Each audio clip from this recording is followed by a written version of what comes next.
So you're going to come, see, look at you. Yeah.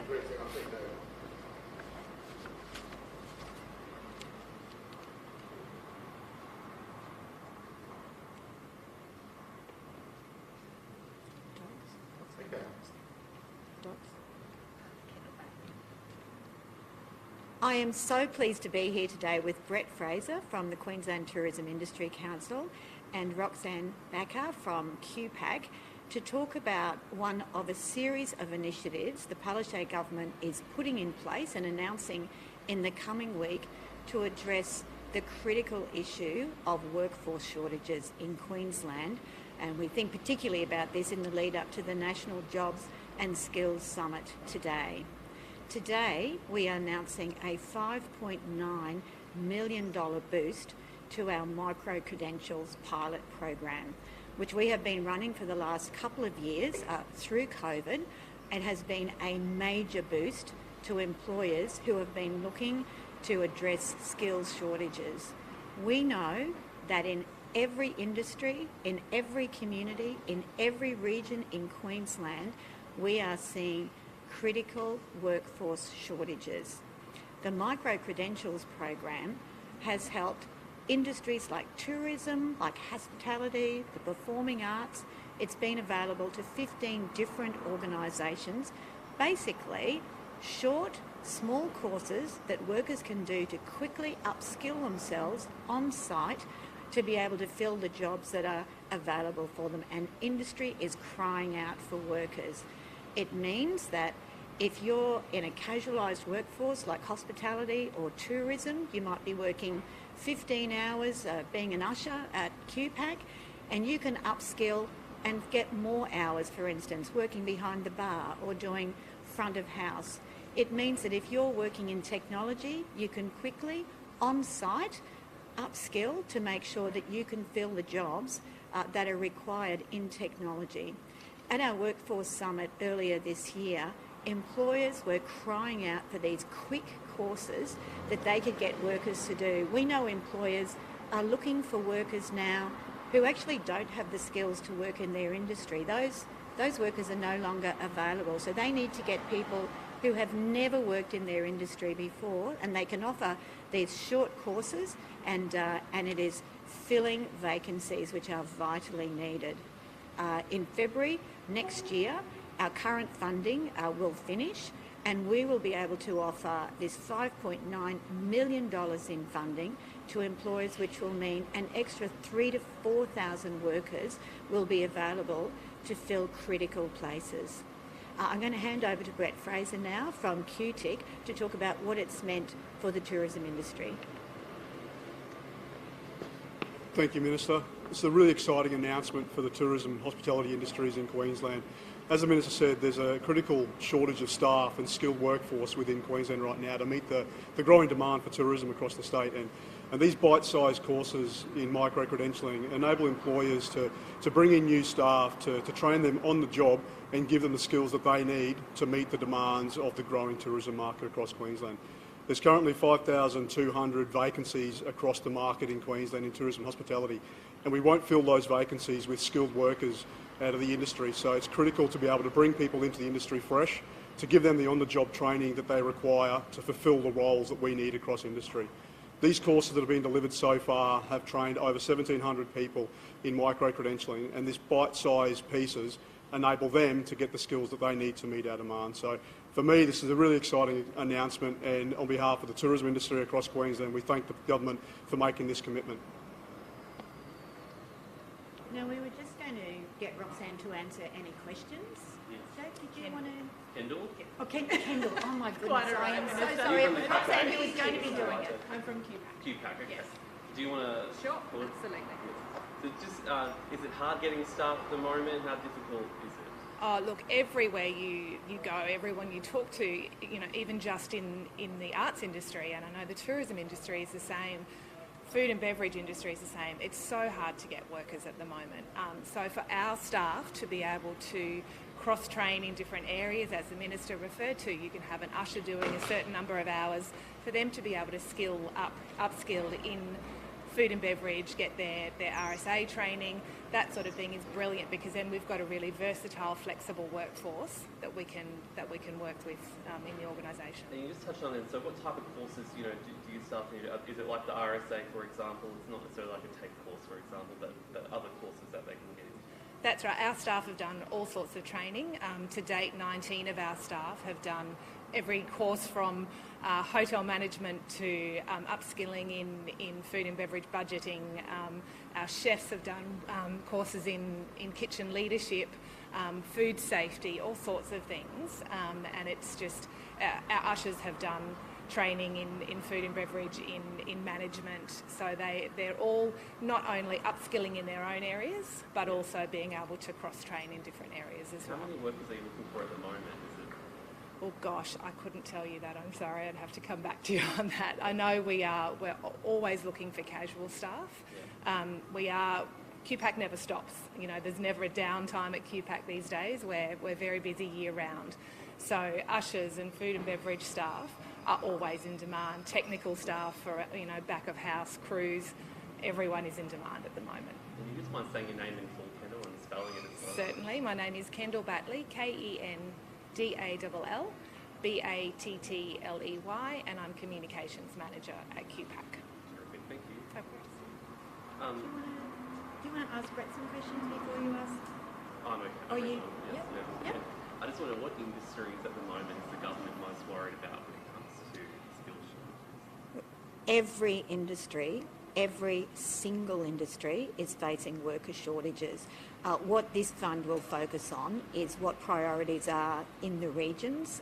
You will see this week the Palaszczuk government talking about the industries that are in most demand now and into the future, but certainly they include sectors like aged care and disability care and childcare, construction, tourism and hospitality. But it differs in each region, which is why it's really important that a fund like this can respond to what the priorities are across the state. Why are we in this situation with such a big shortage in workers? Look, it's a situation for Queensland, nationally, across the world, but in Queensland, our economy is absolutely exploding. We've created over 200,000 jobs since before COVID. We're projected to create another 281,000 jobs in the next 3 years.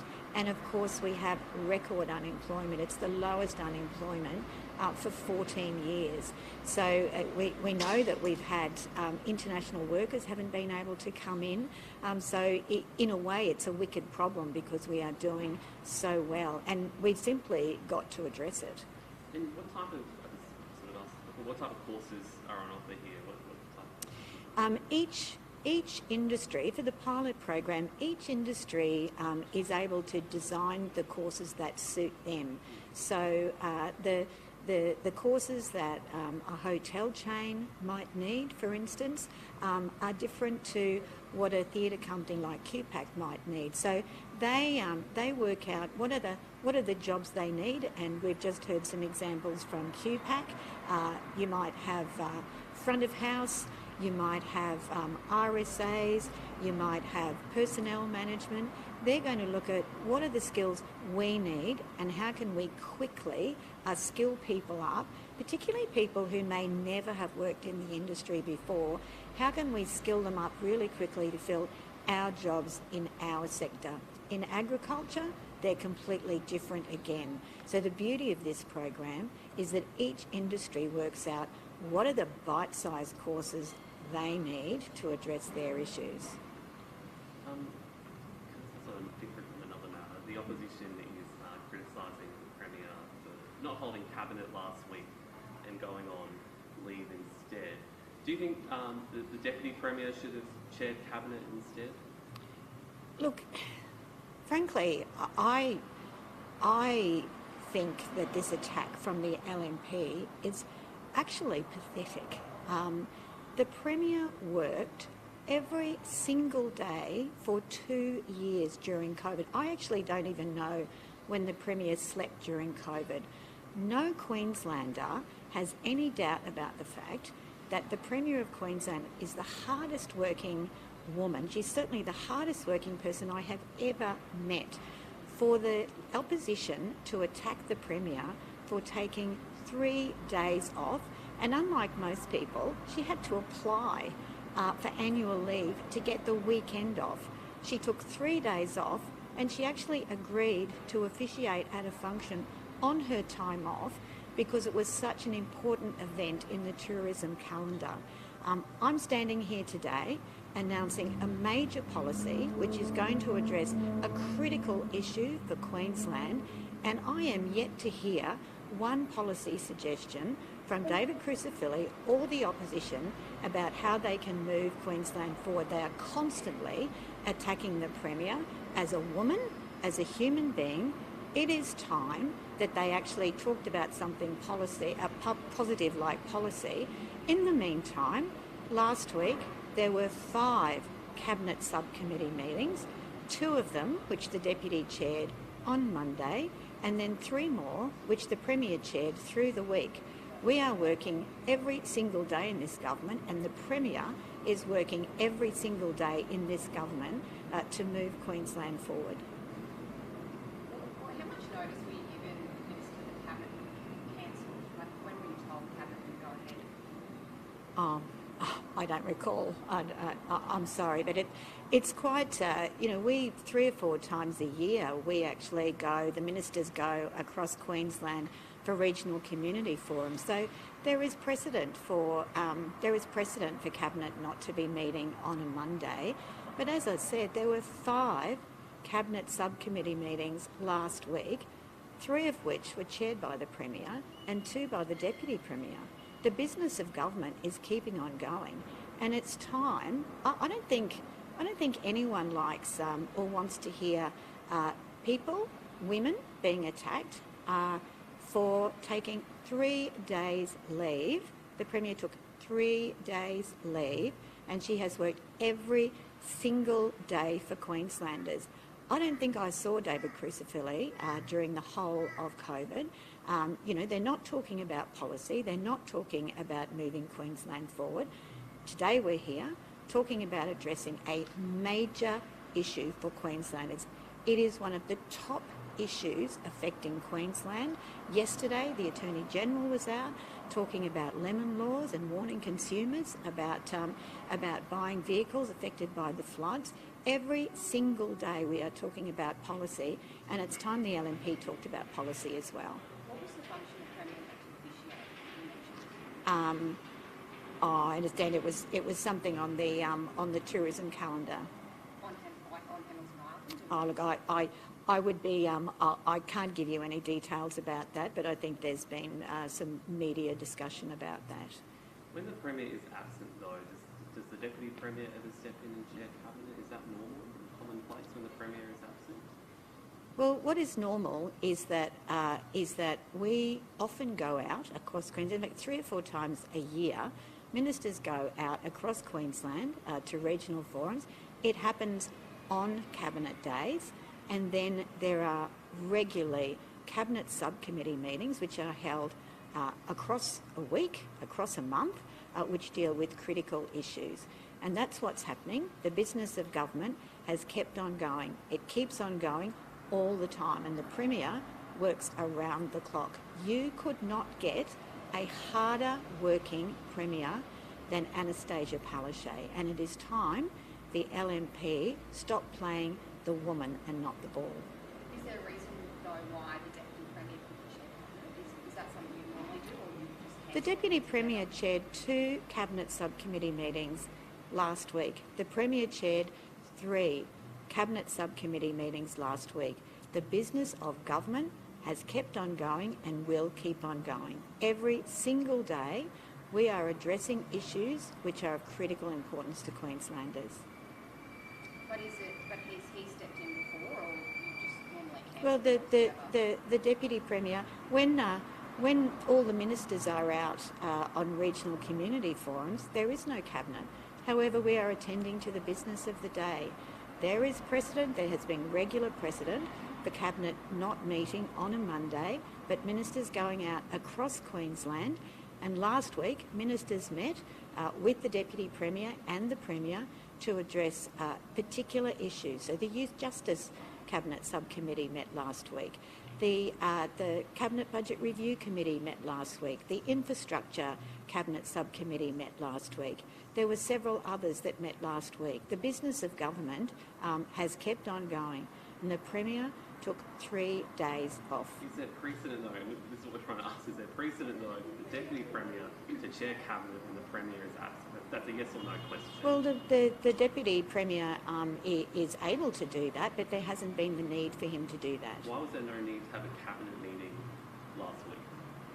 Because matters that required resolving were being addressed by the Cabinet subcommittees. And as I've said, there were 5 Cabinet subcommittees held last week. Infrastructure, Economic Future, Cabinet Budget Review Committee, the Youth Justice Committee. These are all really critical issues, and important matters were considered.